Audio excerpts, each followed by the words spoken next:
इस वीडियो के अंदर गाइस हम लोग बात करने वाले हैं टैक्स ऑडिट के लिमिट्स के बारे में कि असेसमेंट ईयर 23-24 के लिए क्या टैक्स ऑडिट के लिमिट्स है, क्या कोई बदलाव हुए नहीं हुए, प्लस बजट 2023 के अंदर असेसमेंट ईयर 24-25 के लिए भी क्या क्या बदलाव आ चुके हैं और टैक्स ऑडिट की और आईटीआर फाइलिंग की ड्यू डेट्स वगैरह क्या रहेगी इस साल के लिए, ये सारी जानकारी मिलने वाली है आपको इस वीडियो के अंदर। तो देखिए पहले गाइस हम लोग टैक्स ऑडिट लिमिट्स की बात कर लेते हैं। तो अगर मैं लिमिट्स की बात करूँ तो दो क्राइटेरिया के बेसिस पे लिमिट यहाँ पे डिफाइन करती है, एक होता है टर्नओवर, एक होता है प्रॉफिट की लिमिट्स।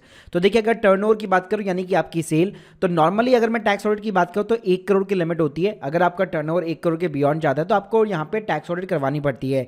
लेकिन इस 1 करोड़ की लिमिट को बढ़ा के 10 करोड़ कर दिया गया था अप्रैल 2021 से, और इस साल भी यही एप्लीकेबल है। यानी इस साल भी जो लिमिट है वो आपकी 10 करोड़ रहने वाली है। बस कंडीशन यहां पे यही होगी कि आपका जो 10 करोड़ का टर्नओवर है वो मोर देन 95% जो है आपका बैंकिंग चैनल से होना चाहिए, मतलब डिजिटली होना चाहिए, कैश के अंदर धंधा नहीं चाहिए। अगर कैश के अंदर मोर देन 5% यहाँ पे आपका बिजनेस है तो आपके लिए वही 1 करोड़ रुपए की लिमिट रहेगी, ये बढ़ने वाली नहीं है। लेकिन अगर आपका डिजिटल ट्रांजेक्शन है तो डेफिनेटली आप 10 करोड़ की लिमिट को यहाँ पे यूज में ले सकते हो। वहीं पे कैसे अगर मैं प्रोफेशनल की बात करूँ कि जो प्रोफेशंस होते हैं जैसे सी हो गए, लॉयर्स हो गए, डॉक्टर्स वगैरह हो गए, तो उनके केस में जो ग्रॉस रिसिप्ट है अगर वो 50 लाख के बियॉन्ड जाती है तो उस केस में उनको टैक्स ऑडिट की रिक्वायरमेंट रहती है। तो इस बात करते हैं कि प्रॉफिट बेस्ड यहाँ पे लिमिट्स क्या रहती है। तो पहले मैंने आपको टर्नओवर बताया, अब बात करते हैं प्रॉफिट्स की। तो देखिए प्रॉफिट्स में क्या होता है, अगर कोई भी यहाँ पे बिजनेस जो है प्रेजेंटेटिव बेसिस पे अपनी इनकम दिखाना चाहता है, 44AD एक सेक्शन होता है जहां पे क्या होता है आपको ITR 4 फाइल करनी पड़ती है। आपको सिर्फ अपनी जो है टर्नओवर या सेल दिखानी पड़ती है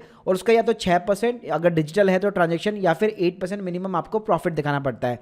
यहाँ पे आपको एडवांटेज ये मिल जाता है कि कोई भी बुक्स ऑफ अकाउंट्स नहीं बनाने पड़ते, ना ही कोई ट्रेडिंग अकाउंट बनाने की जरूरत है, ना ही कोई P&L, ना कोई बैलेंस शीट वगैरह। सिंपल सा सिर्फ आप अपने टर्नओवर का केवल प्रॉफिट का एक परसेंटेज बता सकते हो।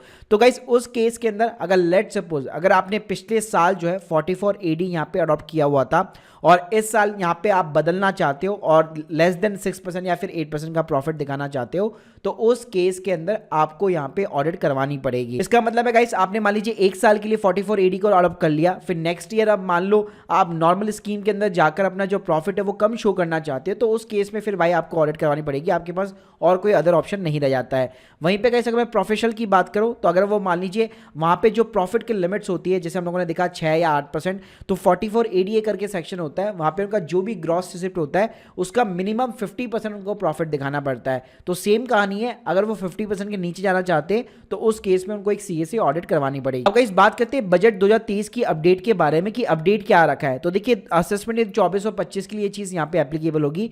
तो अपडेट ये है कि पहले जो 44AD होता है वो कौन लोग अडॉप्ट कर सकते थे, वो जो नॉर्मल बिजनेस होते थे जिनका भी टर्नओवर 2 करोड़ तक हुआ करता था, बेसिकली वो यहाँ पे 44AD के अंदर जा सकते थे। तो गवर्नमेंट ने यहाँ पे क्या किया, रिलैक्सेशन देने के लिए ये जो 2 करोड़ की लिमिट है अब उसको 3 करोड़ कर दिया। यानी कि अगर आपके बिजनेस का पूरे साल भर का टर्नओवर जो है अगर 3 करोड़ के अंदर है तो आप 44AD को यहाँ पे सिंपली अडॉप्ट कर सकते हो। अगर 3 करोड़ के बियॉन्ड है फिर आपको बुक्स ऑफ अकाउंट्स वगैरह मेंटेन करके रखने पड़ेंगे। वहीं पे गाइस अगर मैं प्रोफेशनल की बात करूं तो 44ADA के अंदर पहले ये जो लिमिट है 50 लाख रुपए हुआ करती थी, इसी को बढ़ा के सिंपली 75 लाख रुपए कर दिया गया है। लेकिन गाइस यहाँ पे भी इन लोगों ने यही कंडीशन रखी कि आपका जो ट्रांजेक्शन है 95% मोर देन यहाँ पे जो आपका डिजिटल होना चाहिए।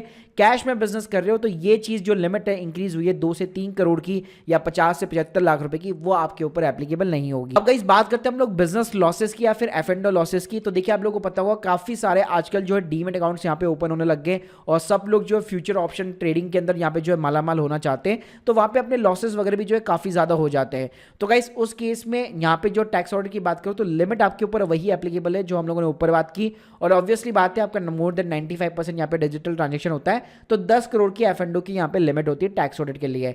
लेकिन अगर आपका लॉस बहुत ही ज्यादा है तो उस केस में आप वॉलंटरी बेस पे CA से ऑडिट करवा सकते हैं, क्योंकि ITR 3 के अंदर आपको वो सारी चीज डालनी पड़ती है। प्लस अगर आप ऑडिट नहीं करवाना चाहते फिर आपको फाइनेंशियल स्टेटमेंट वगैरह हो गए जैसे balance sheet, trading account, P&L account, ये सभी आपको प्रिपेयर करने पड़ते हैं। इसके अलावा अगर मैं ड्यू डेट्स की सिंपली यहाँ पे बात करूँ इस साल के लिए स्पेशली, तो असेसमेंट ईयर यहाँ पे जो है 23-24 के लिए नॉर्मल ITR फाइलिंग की डेट वही रहेगी 31 जुलाई 2023। और टैक्स ऑडिट के रिपेयर करने की बात करो जिसमें form 3CA, form 3CB, form 3CD आता है तो उसकी 30 सितंबर 2023 रहेगी। और यहाँ पे अगर मैं फाइलिंग की बात करूँ कि कब तक आप ITR फाइल कर सकते हैं अगर आपकी ऑडिट हो चुकी है, तो उस केस में आपकी जो डेट है वो 31 अक्टूबर 2023 रहेगी। So guys hope you like this video, please subscribe channel. अगर आप लोग की कोई भी डाउट्स है कमेंट बॉक्स में बता सकते हैं।